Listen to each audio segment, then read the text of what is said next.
السلام علیکم ورحمۃ اللہ وبرکاتہ۔ عزیزان محترم، رمضان کا مہینہ مغفرت کا مہینہ،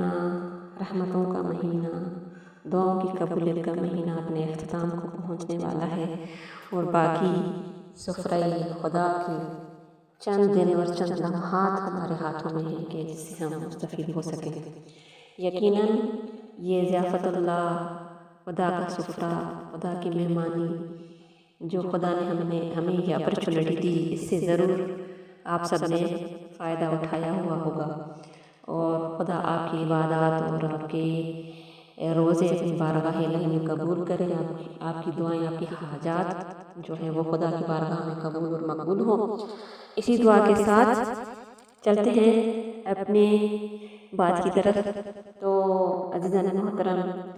شب عید جو ہے خصوصاً ہم عورتیں جو ہیں وہ شاپنگ کرنے میں اور مہندی لگانے میں، پارلر جانے میں، اور کیا بنانا ہے کیا کرنا ہے، سیٹنگ میں، اس ساری سچویشن میں، ساری پلاننگ میں ہم بھول جاتے ہیں کہ عید کی رات کا اصل مقصد کیا ہے۔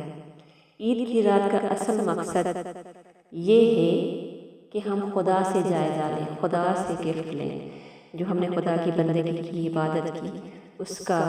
پھل ہم خدا سے لیں۔ ان کے لیے عید ہے، جیسے کہ امام علی علیہ السلام نہج البلاغہ حکمت 428 میں فرماتے ہیں، یقیناً عید ان کے لیے ہے جن کے روزے اور عبادات خدا کی بارگاہ میں قبول ہوئے۔ تو یقیناً عید انہی کی ہے جنہوں نے خدا سے جائزہ لیا، اور یہ شب آخر جو شب عید ہے،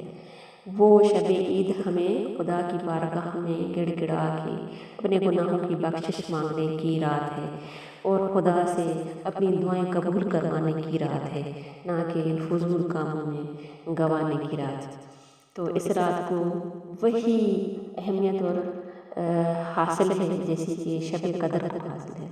یہ بھی بڑی راتوں میں شمار ہوتی ہے، اور اس کے لیے بھی چند اعمال واریز ہوئے ہیں، جیسا کہ غروب کے وقت غسل کرنا، نماز اور نوافل میں اپنے آپ کو جو ہے بزی رکھنا، ساری رات عبادت کرنا، مصلی عبادت پہ جو ہے خدا کو یاد کرتے رہنا، دعائے لطفہ کا پڑھنا، امام حسین کی زیارت کا پڑھنا،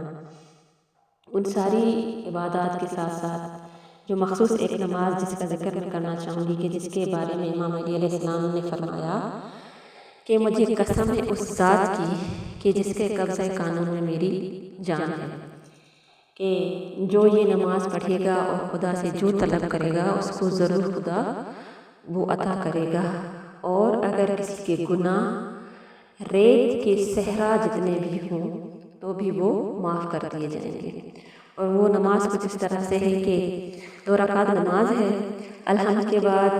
1000 دفعہ قل هو اللہ،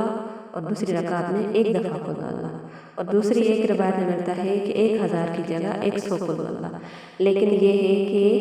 زیادہ تر جو ہے وہ 1000 کے بارے میں کہا جاتا ہے کہ وہ جو بات ہے وہ زیادہ اوتھینٹک ہے۔ اور دوسرا یہ کہ اس کے بعد جو ہے سجدے میں جا کے نماز کو ختم کر کے سلام پڑھ کے سجدے میں جا کے آپ کو 100 دفعہ اتوب الیہ کہنا ہے، اور پھر